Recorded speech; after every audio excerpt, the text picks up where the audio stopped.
"Leave the car," my mother-in-law screamed as I pulled away from the curb. In the rearview mirror, I saw Patricia running after the Porsche in her white sandals, one hand raised as though she could order me to stop. My 3-year-old son, Noah, sat quietly in his car seat behind me, clutching the little red truck he carried everywhere. Patricia believed the Porsche belonged to her son. She believed the house behind her did too. By breakfast the next morning, that illusion would begin to collapse. 20 minutes earlier, our backyard had been full of folding chairs, paper plates, and relatives celebrating my father-in-law, George's retirement. The cookout was being held at our home in Fairfax County, Virginia. I had spent 2 days preparing for it between my civilian job and an Army Reserve training weekend.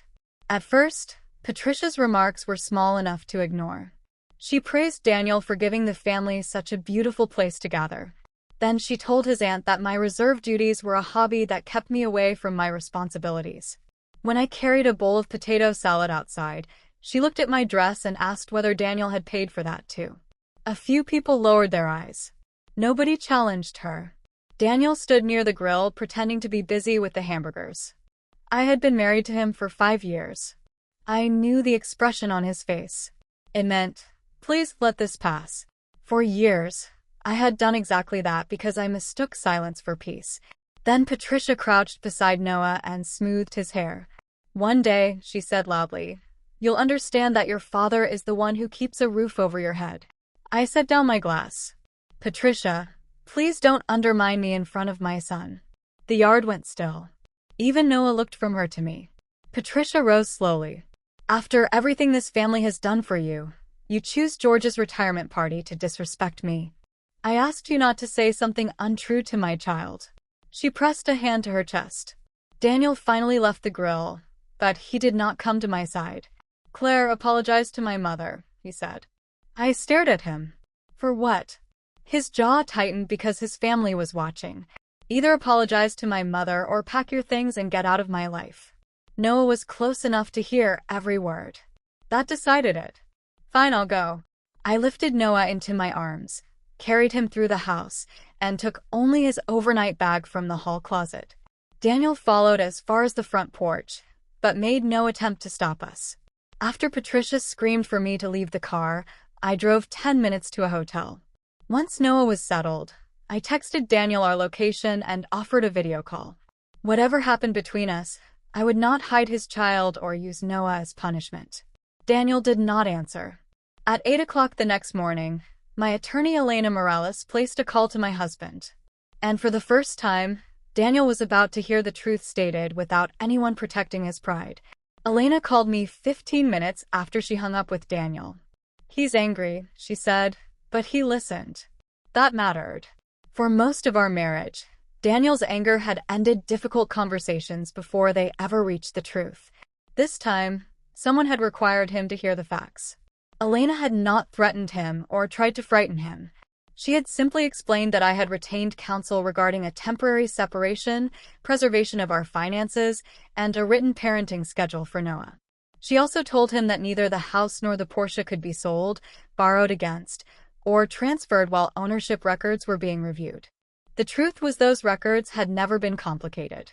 My grandmother Ruth had raised me during the years when my own mother was struggling to stay sober. Her house was not a mansion.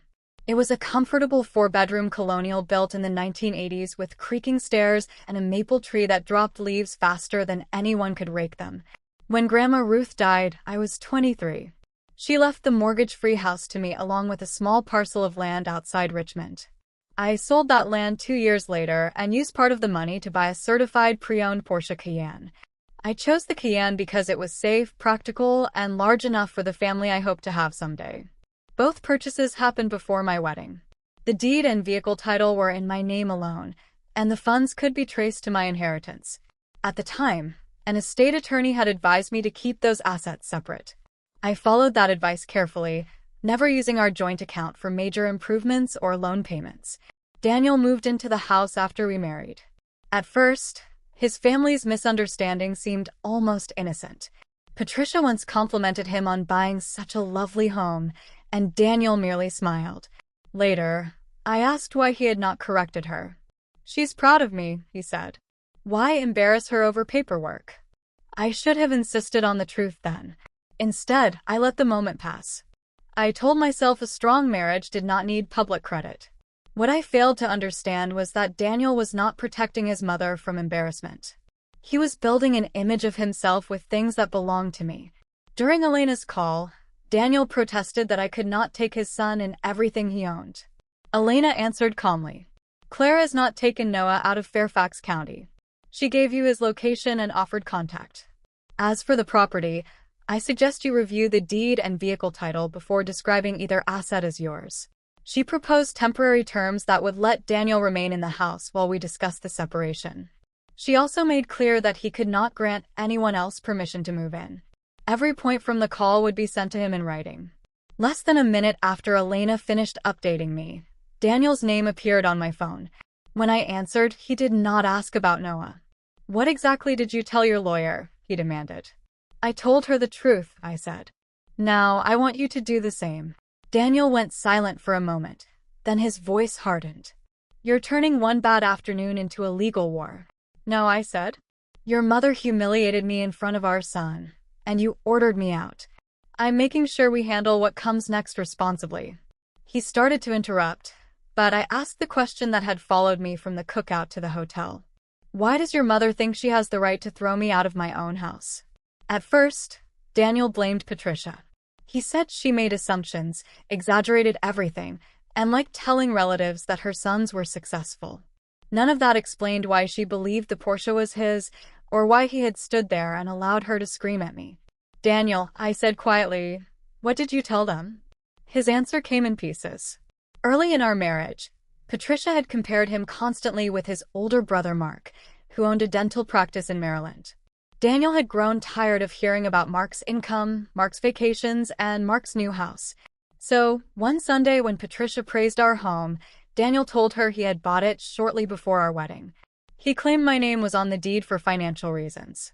Later, he told his family the Cayenne had been an anniversary gift from him. I sat on the edge of the hotel bed watching Noah stack plastic cups on the carpet. The lie was no longer a misunderstanding I had failed to correct. My husband had used my inheritance to create a version of himself his family would admire. Worse, he had let them treat me like a dependent because their contempt helped make his story believable. There's more, he admitted. Several months earlier, George and Patricia had begun talking about selling their house after George retired. Daniel had promised them they could move into our downstairs guest suite while they looked for something smaller. You offered them a room in my house without asking me. I thought you'd come around, he said. They're my parents. So, you expected me to accept a decision you had already made. Daniel apologized, but even then he did not fully understand. He said the lies had gotten out of control. He said he had never intended to hurt me. Then he asked whether I could simply apologize to Patricia, so everyone could calm down. You still think the problem is that your mother's feelings were hurt, I said. After the call, I asked Elena to help me review our joint finances before I made any decision about the marriage. I expected to find ordinary expenses, perhaps a few purchases Daniel had neglected to mention. That afternoon, the first 16 months of bank records arrived. Near the bottom of the statement were repeated electronic transfers to George and Patricia, transfers I had never seen approved or discussed, and together they totaled nearly $12,000. The $12,000 had not disappeared in one dramatic withdrawal. It had left our account quietly, $300 here, $800 there over 16 months. Some transfers were labeled home repair, others said car payment or simply dad.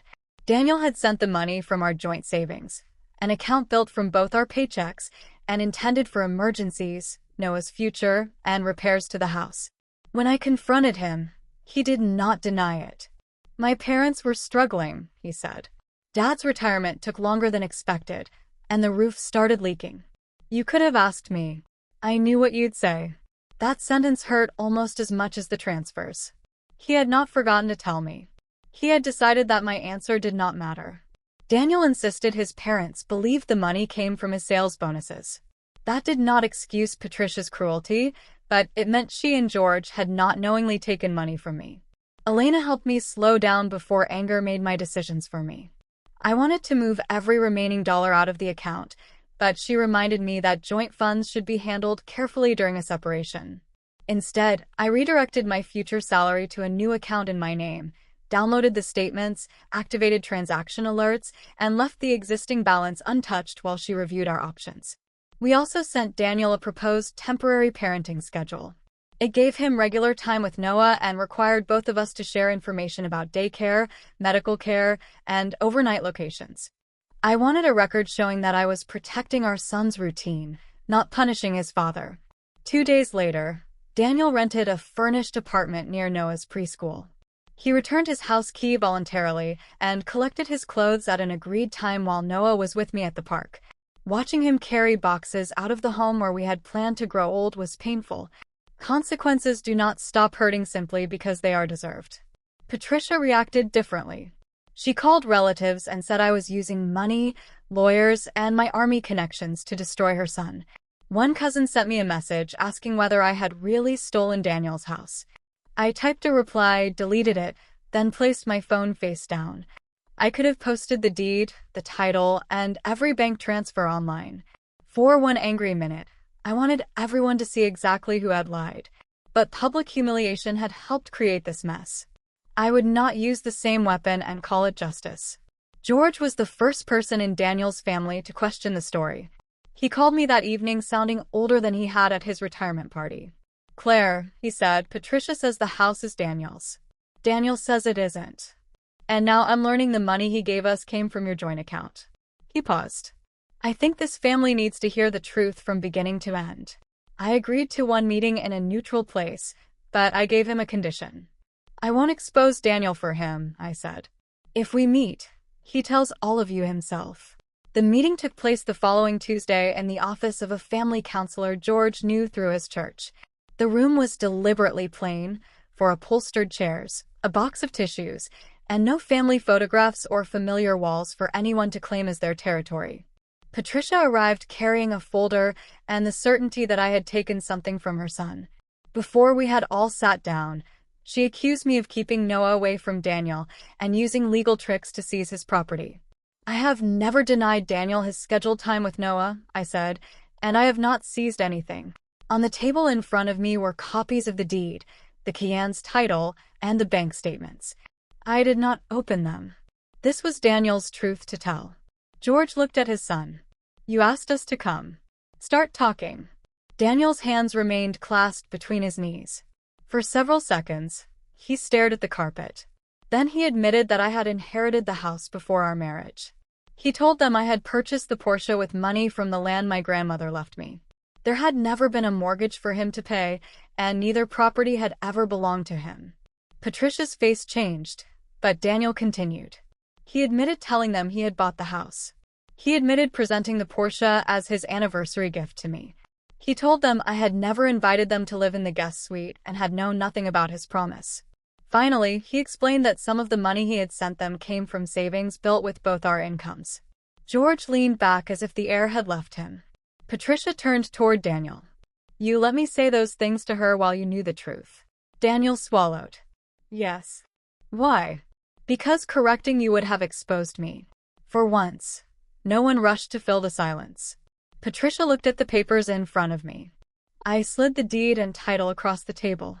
She read my name on both, then set them down without a word.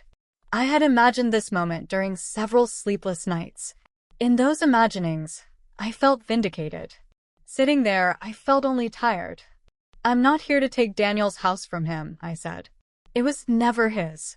I'm here because my son watched his father tell his mother that humiliating me had no consequence." Patricia's eyes filled, but her first attempt at an apology still protected her pride. "I'm sorry if you misunderstood what I meant." "I didn't misunderstand you," I replied. "You said exactly what you meant and Noah heard it." An apology begins with naming what you did, not questioning how I heard it. George lowered his head. Daniel did not defend her. The counselor asked what I wanted from the meeting.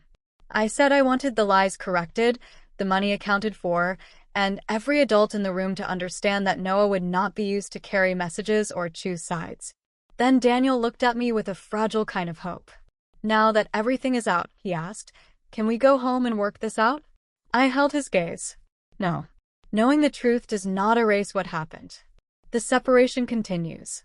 The words sounded firm in the counselor's office. Driving back to the hotel, however, I cried at a red light where no one could see me. I had not wanted to defeat Daniel. I had wanted him to stand beside me when his family humiliated me. Now he was living in a furnished apartment. I was preparing to return to a quiet house, and Noah kept asking when we would all eat breakfast together again. Daniel's consequences were real, but they were not cruel. He still had his job, his income, and regular time with his son. What he no longer had was the comfortable image he had built around property that was never his. 2 days after the family meeting, he sent a written message to every relative who had attended George's retirement cookout. He stated plainly that I had owned the house and Porsche before our marriage, that I had contributed substantially to our family, and that he had lied because he was ashamed of feeling less successful than his brother. He also wrote that I had not kept Noah from him. Daniel showed me the message before sending it, but he did not ask me to soften it. He also signed a repayment plan for the money taken from our joint savings. The monthly amount was manageable and every payment would be documented. Then he began meeting with an individual counselor to confront a habit he had carried for years. Whenever he feared disappointing his mother, he lied, delayed, or allowed someone else to absorb her anger. A week later, Noah and I returned home. His toys were exactly where we had left them. Daniel's coffee mug still sat beside the sink. I put it in a cabinet because I could not bear to see it yet. I could not bring myself to pack it away. That evening, while I tucked Noah into bed, he asked, "Did Daddy leave because Grandma said Mommy was bad?" The question struck deeper than any argument about money. "No," I told him. "Daddy left because the grown-ups need time to make better choices. You did nothing wrong and Mommy and Daddy both love you."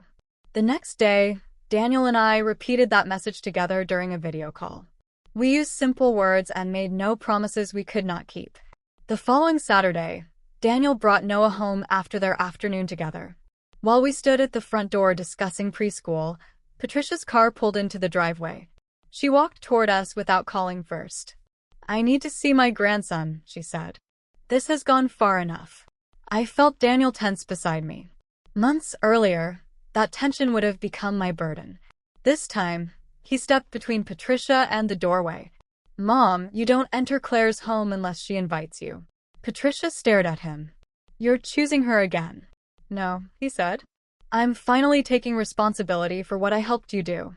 She left angry, but Daniel did not chase her or ask me to excuse her behavior. That night, Patricia left me a voicemail. For the first time, her apology did not begin with the word if. Patricia's message was nearly 4 minutes long. "Claire, I humiliated you in front of Noah," she began. "I treated you as though you were living on Daniel's generosity. I screamed at you about a car that was never his, and I helped make your little boy feel unsafe in his own home." Her voice shook, but she did not blame confusion, stress, or anything I had said. "I was wrong. You do not owe me forgiveness. I only wanted to say that clearly." I listened twice. The apology did not repair what had happened, but it was the first time Patricia had spoken about her behavior without reaching for an excuse. Over the next 3 months, Daniel continued to follow the parenting schedule. He arrived on time, paid his share of Noah's expenses, attended counseling, and made every scheduled repayment to our joint savings. He never used Noah to ask when he could come home. Patricia did not call again until she sent me a short message asking whether I would meet her and George in a public place. I agreed to 30 minutes at a quiet park near the library. She looked smaller without an audience around her. George sat beside her on the bench, but he let her speak for herself. Patricia told me that George's retirement had frightened her more than she had admitted. Their savings were thinner than she had believed, and she feared becoming dependent on their children. At the same time, she was afraid Daniel's marriage had reduced her influence over him. His stories about the house, the Porsche, and his success reassured her that she had raised a son who could protect everyone. "So I clung to that picture," she said. "And when you challenged it, I treated you like the threat." I appreciated her honesty, but I did not let understanding become permission. "Fear may explain why you behaved that way," I said. "It does not excuse what Noah heard." "I know." I told Patricia that any future relationship with my son required clear boundaries. She could not criticize either parent in front of him. Visits had to be arranged in advance. My finances and military service were not subjects for family gossip, and entering my home or spending time with Noah would happen by invitation, not demand. She did not argue. "I'll follow your rules," she said. "They aren't punishments," I replied. "They are the conditions that make a relationship safe." I offered her a gradual path back into Noah's life, brief planned visits with no pressure on him, and no expectation that I would pretend everything was normal. I was not ready to forgive her, but I was willing to notice changed behavior. That evening Daniel called after Noah was asleep. "My counselor thinks we should meet together," he said. "Not so I can talk you into taking me back. I need to understand whether I destroyed something we can't rebuild." I looked around the quiet kitchen where his coffee mug remained hidden in a cabinet. "I'll attend," I said, "but counseling is not a promise that you're coming home." "I understand." For the first time I believed he might. I agreed to 90 days of marriage counseling with one condition. "We are not here to decide how quickly Daniel can move home," I told Dr. Evelyn Carter, our counselor. "We are here to learn whether trust can be rebuilt at all." Daniel nodded. Months earlier he would have argued. Now he listened without defending himself. During our third session, Dr. Carter asked him a simple question. "Whose approval were you protecting at the cookout?" Daniel looked down at his hands. "My mother's. And I protected it at the expense of my wife and my son." Hearing him say it hurt, even though I already knew. He explained that Patricia's disappointment had frightened him since childhood. Whenever she compared him with Mark, he felt like the lesser son. Instead of enduring that feeling honestly, he manufactured success. Each lie gave him temporary relief and demanded another lie. Then Dr. Carter turned to me. "What did silence protect for you?" I wanted to say it protected our marriage. After a long pause, I answered more honestly, "It protected me from conflict." I told myself I was keeping the peace. Really, I was teaching Daniel that I would absorb disrespect to keep everyone else comfortable. That admission did not make me responsible for his lies, but it helped me recognize my own pattern. I could not build a healthier marriage by returning to the same silence. Dr. Carter gave us a distinction I carried home with me. "Forgiveness is personal," she said. "Access is earned. Trust is evidence gathered over time." So I watched the evidence. Daniel continued counseling, followed the parenting schedule, and never tried to win me back with gifts. When Patricia had her first short visit with Noah, she arrived 10 minutes early, but waited in her car until the scheduled time. She brought a coloring book, asked permission before photographing him, and left when the visit ended. The change was small enough to seem ordinary. That was precisely why I trusted it more than a dramatic promise. George supported the boundaries too. When Patricia complained once that a 90-minute visit felt cold, he told her, "Claire is not making you pay forever. She is asking you to prove you can be safe today." Daniel also changed how he spoke about the property. He never asked to drive the Cayenne or suggested that the house was legally his. In counseling, he admitted that both had become symbols of the success he wanted others to see, instead of the security my grandmother had intended for me. At the end of 90 days, I was not ready for Daniel to return, but I was no longer certain divorce was the only safe choice. We agreed to continue counseling while remaining separated. 6 months after the cookout, Noah's 4th birthday approached. We chose a local park, so the day would belong to him, not to the house. Invitations went to both sides of the family. Then Daniel's sister, Megan, sent him a joke about Claire's property war. Daniel showed me the text before answering. "I know this is another test," he said. He was right. Soon we would all stand together again, and I would learn whether his changes could survive an audience. The morning of Noah's birthday, I almost canceled the party. A family gathering had started our separation, and I feared another might undo our progress. But Noah had spent weeks talking about cupcakes, balloons, and the playground's really fast slide. He deserved a day untouched by adult shame. Daniel arrived early with folding tables and did not act as though setting them up earned praise. Patricia and George came at the agreed time. Patricia waited for my invitation before hugging Noah. For the first hour, everything felt cautiously ordinary. Then Megan stood beside the picnic table watching Daniel cut Noah's cake. "So, Claire," she said loudly, "did you ever imagine you'd win the whole family property war?" A few relatives gave uncertain laughs. Daniel set down the knife before I could answer. "There was no property war," he said. I lied. The house and car were always Claire's, and she paid the price for the story I told. Megan's smile faded. Daniel did not look at me for approval or wait until we were alone to explain himself. He corrected the lie while the same people who had once admired it were listening. Patricia surprised me by adding, "That subject is finished, Megan." It lasted less than a minute, but that minute mattered more than every apology Daniel had given. He had defended the truth when doing so cost him comfort. That was the kind of evidence Dr. Carter meant. By then, Daniel had repaid the $12,000, including my share, and our financial records had remained open for months. We had also met separately with attorneys about what would happen if we tried again.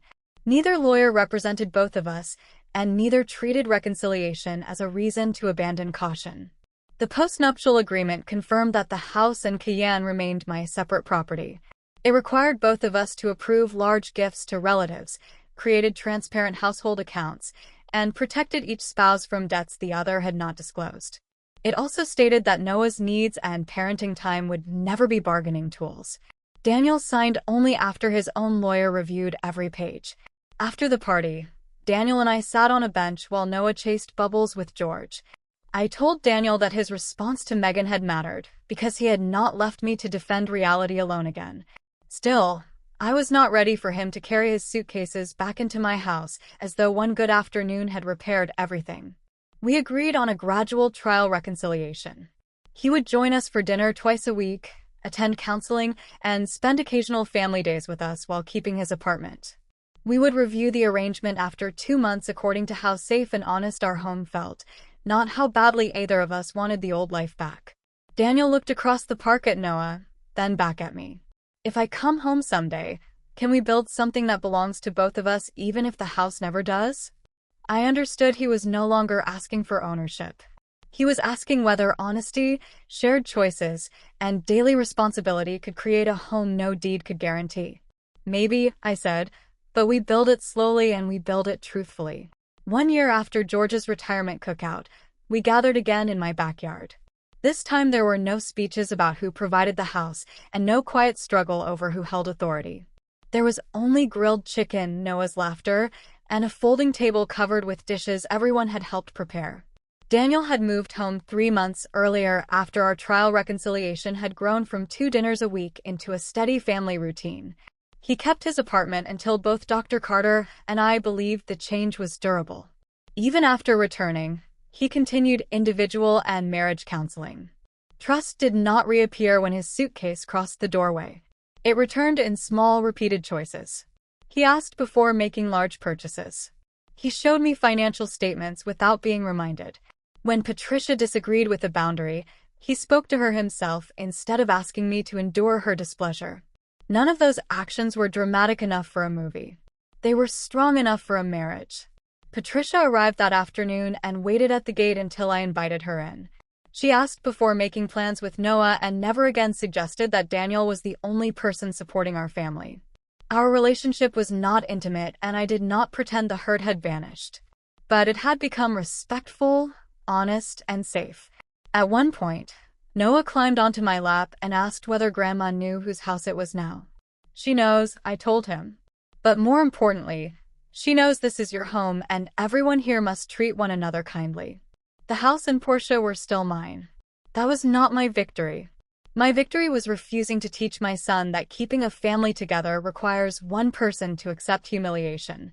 Daniel's victory was learning that love did not give him permission to hide behind a lie. Patricia's was discovering that an apology becomes meaningful only when changed behavior follows it. I also understood that reconciliation was not the same as returning to the marriage we had before. That marriage had been built around avoidance. What we were creating now required harder conversations, clearer boundaries, and the humility to admit when either of us was wrong. The legal protections mattered. Separate property records, independent lawyers, documented repayments, transparent accounts, and a written parenting schedule kept fear from turning into chaos. But no deed, contract, or bank statement repaired our family. Only truth, accountability, and consistent action could do that. Before dessert, Daniel stood beside me while Noah carried napkins to the table. He did not call the house his, mine, or ours. He simply said, "I'm grateful to be home." This time the word home sounded like responsibility, not ownership. My son did not learn that the loudest person owns the house. He learned that love means telling the truth, respecting boundaries, and earning your way back after you have broken someone's trust. If this story made you think about the difference between forgiveness and restored trust, I hope you will share your thoughts below. And if you believe families can heal without pretending the hurt never happened, please subscribe and join me for the next story.